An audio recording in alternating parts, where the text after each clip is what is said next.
नमस्कार किसान भाइयों, अभी समय है चना फसल में पुष्पन और फलन की। आपने बहुत ही मेहनत से इस फसल को उगाया है और अगर आप चाहते हैं कि आपकी ये मेहनत व्यर्थ ना जाए और आपकी पैदावार बिल्कुल भी ना घटे, तो आपको ज़रूरी है कि चना में लगने वाले रोग की पहचान करें और इसका निवारण करें। इसी क्रम में हमारे बीच हैं डॉक्टर अभिजीत घटक, जो कि असिस्टेंट प्रोफेसर हैं पौधा रोग विभाग से, बिहार कृषि विश्वविद्यालय सबौर से, जो आपको आज बताएंगे चना फसल में लगने वाले रोगों के बारे में, इसका पहचान आप कैसे करें और निवारण कैसे करें। आपका स्वागत है डॉक्टर साहब। धन्यवाद। आप किसान भाई देखिए कि आपने इतने दिन तक जितना चना या मसूर का जो फसल है उसमें आप लोगों ने इसको पाला पोसा बड़ा किया और अभी देखिए कि फसल की स्थिति पुष्पन है या फलन की स्थिति पर है ना। जहाँ पे भी देखिए दाने लग गए हैं, लेकिन दाने अभी बहुत छोटे हैं अंदर से, लेकिन स्थिति पौधों की ये है।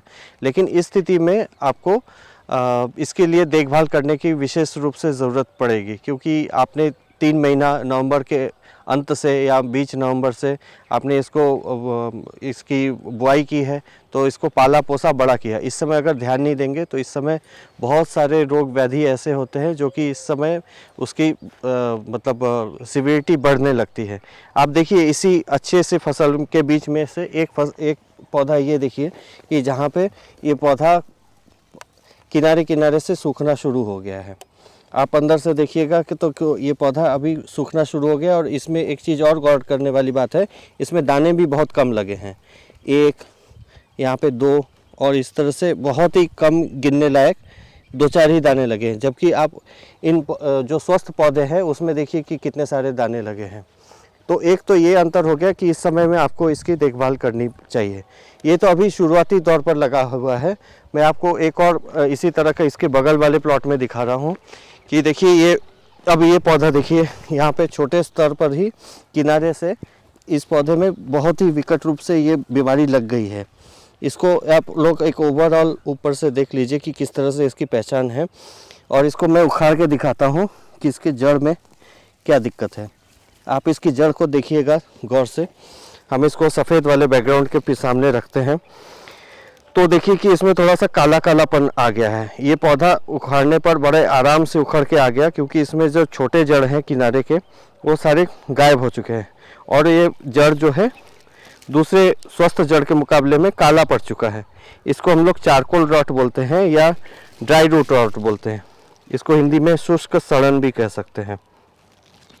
तो ये बीमारी इसी समय में, होली के समय में आने लगती है। ये बीमारी इस समय में बहुत ज़्यादा तौर पर आती है। अभी हम लोग होली 1 सप्ताह बाद है, उस दौरान अगर देखेंगे तो ये बीमारी बहुत तेज़ी से बढ़ने लगेगी, क्योंकि अभी तापमान में वृद्धि हो रही है।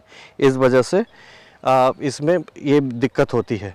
इसी तरह देखिए कि यहाँ मैं एक और दूसरा दिखाना चाहता हूँ। दूसरा पौधा, ये पौधा काफ़ी समय पहले लग रहा है मर चुका है, क्योंकि इसके ऊपर कुछ सैप्रोफाइट्स भी, दूसरे फफूंद भी उग गए हैं। इसको भी आप निकालिए, बड़े आसानी से निकल गया। और आप एक चीज़ इसमें निकालते वक्त देखिए कि इसका जो है जड़ देखिए कट गया, नीचे से टूट गया। और अगर सारी चीज़ों को बहुत गौर से देखिएगा तो यहाँ पे देखिए, यहाँ से ये पूरा कालापन शुरू हो गया है, काला आ गया है। तो आप सफ़ेद बैकग्राउंड में इसको शायद बेहतर से समझ पाएंगे। तो ये बीमारी शुष्क सड़न है, होली के समय में आती है। इससे पहले जब पुष्पन का समय था, थोड़े दिन और पहले, 15 दिन 20 दिन पहले, उस समय उकठा रोग आता था। हम लोग जनरली सबको उकठा बोल देते हैं, ये भी उकठा का ही एक प्रकार है। लेकिन आप पहचान जब कीजिएगा तो अलग अलग तरह का इसमें सिम्टम दिखेगा, लक्षण दिखेगा। तो इस तरह से मैनेजमेंट करने के लिए भी आपको अलग से उपाय करने पड़ेंगे। जहाँ तक इस रोग का सवाल है, इसके लिए आपको या तो कुछ नहीं करना है तो थोड़ा सा लाइट इरिगेशन करना पड़ेगा, यानी कि थोड़ा सा आपको पानी खेत में डाल देना है, जिससे कि मिट्टी में थोड़ा सा ठंडक बना रहे। क्योंकि ये बीमारी जो है ज़्यादा जब तापमान बढ़ने लगता है उस समय ये बीमारी का प्रकोप भी बढ़ने लगता है। जैसा मैं कह रहा हूँ कि होली के समय में इसकी सिवियरिटी बढ़ने लगेगी। तो इस समय कुछ नहीं करना है कि हल्का सा अगर पानी देने का सुविधा है तो आप लोग वैसा कर सकते हैं।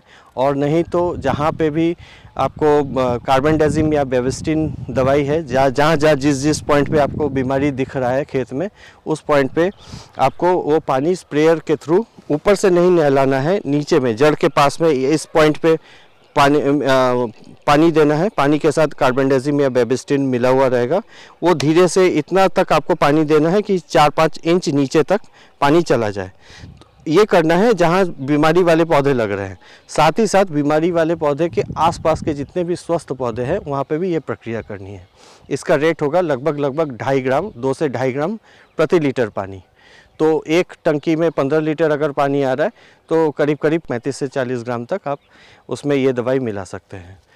तो इस तरह से इस बीमारी से हम लोग निजात पा सकते हैं। साथ ही साथ इसको अगर शुरू से अगले साल के लिए हमें अगर इसकी तैयारी करनी है तो शुरू से जब हम लोग इसकी व्यवस्था करेंगे तो हमको देर तक इसकी ये प्रकोप झेलने से हम लोग बच सकते हैं। तो उसके लिए आपको सीड ट्रीटमेंट करना पड़ेगा, बीज को उपचार करना पड़ेगा। बीज को उपचार करने की विधि थोड़ी लंबी है, हम लोग कभी इसको बाद में डिटेल में करके दिखाएंगे और अलग एक वीडियो में बताएंगे। धन्यवाद।